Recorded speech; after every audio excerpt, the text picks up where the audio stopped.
Bien, maintenant passons aux objectifs de l'école de peinture et nous dirons qu'ils sont de l'ordre de 4. Premier objectif, bien sûr, de cette école de peinture, c'est de répondre aux besoins de la DVF, de la Direction des Ventes France. Pourquoi? Nous savons pertinemment qu'aujourd'hui, notre nombre de systèmes à teinter évolue tous les ans. Nous sommes à plus de 3500 Color XL, systèmes à teinter, que nous devons suivre régulièrement, apporter une assistance à ces clients, et il est évident que nos équipes prennent de l'ampleur. Donc, premier objectif, répondre aux besoins de la Direction des Ventes France. Le deuxième objectif, c'est aussi de répondre aux évolutions de formation en termes de méthodes, produits et outils. Rappelons que l'évolution des véhicules, bien sûr, nous l'impose. Différents supports sont à l'ordre du jour aujourd'hui et je voudrais prendre en exemple l'Avantime, sur lequel nous allons rencontrer différents supports en matériaux, de la tôle d'acier, des matériaux composites, mais aussi de l'aluminium. Donc, un besoin de formation au niveau de ces évolutions des véhicules et donc de la mise en œuvre de la carrosserie. Troisième objectif, bien sûr, et certainement le plus important, nous sommes là pour répondre aux attentes des clients, bien sûr en termes de fournisseurs, mais surtout en termes d'information. Vous savez qu'elles sont très conséquentes en matière de peinture, et pourquoi? La peinture évolue tous les jours, donc forcément les informations pleuvent. Il faut absolument que nous fassions du préventif vis-à-vis de nos clients. Alors, besoin d'information, mais aussi besoin de formation.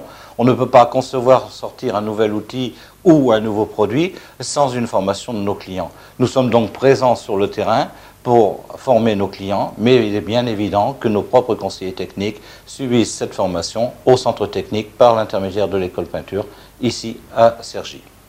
Ensuite, quatrième objectif, c'est bien sûr de fournir les compétences suffisantes face aux différents clients. Il est évident que dans un atelier, un conseiller technique va bien sûr s'adresser au peintre. Ça, je pense que ce sera sa priorité. C'est quand même l'utilisateur du produit.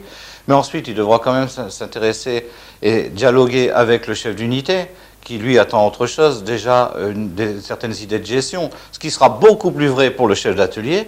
Et quant au chef d'entreprise, bien sûr que le conseiller technique deviendra un interlocuteur privilégié, car il est à la source de conseils, bien sûr, évidents quant à son activité et carrosserie. Voilà donc les 4 objectifs de l'école de peinture.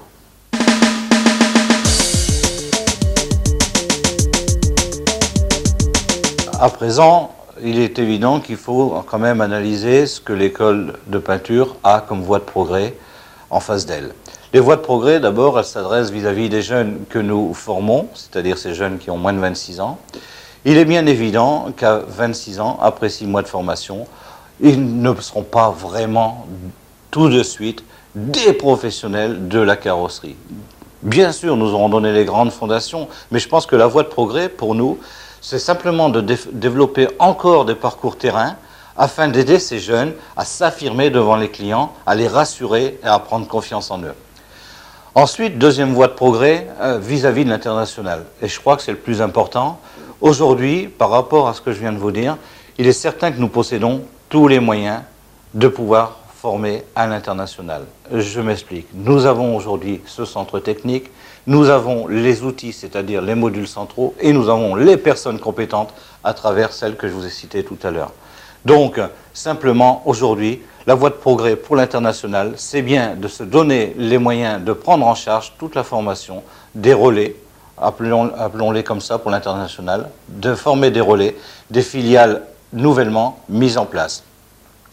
Ensuite, j'oserais dire que ça, ce serait déjà une mise en place de ce qui existe. Mais nous pouvons aussi anticiper des formations pour les pays pressentis à moyen terme à l'export. Et là, nous ferions du préventif, ce qui nous permettrait aux constructeurs et à nous en après-vente, à la fois, de pouvoir mettre en place des personnes compétentes dès le départ.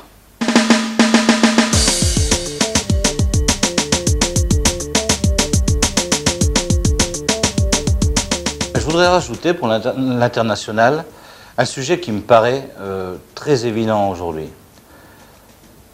Le fait d'anticiper notre formation dans les pays qui seront pressentis par le constructeur. Je m'explique. Il est évident que si nous formons les gens avant même la mise en place du constructeur à travers un pays, nous pourrons d'une part répondre aux exigences du client, et je crois bien que c'est lui qui compte et que lui, et donc à partir de là, lui offrir toute satisfaction.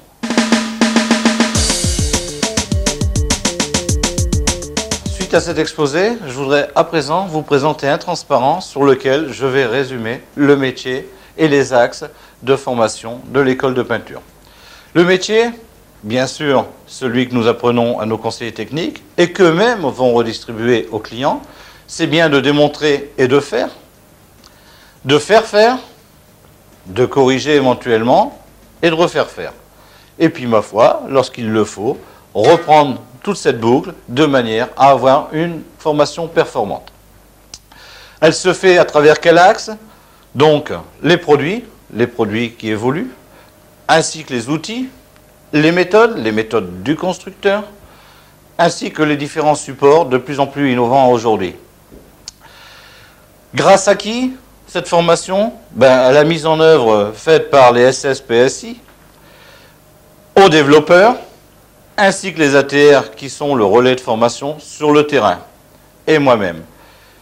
Comme je vous l'ai dit, elle s'adresse aux élèves, Bac Pro Carrosserie, BTS Carrosserie, âgés de moins de 26 ans, conseillers techniques de plus de 2 ans, et là, l'axe est différent, c'est les amener à savoir conseiller un chef d'entreprise sur son activité carrosserie, aux conseillers techniques, bien sûr, tout confondu, en tenant compte de l'évolution des produits, des méthodes et des outils, et puis, ma foi, ce que je vous propose aujourd'hui, compte tenu de l'importance de cet outil, c'est de mettre tout ça à disposition de l'international.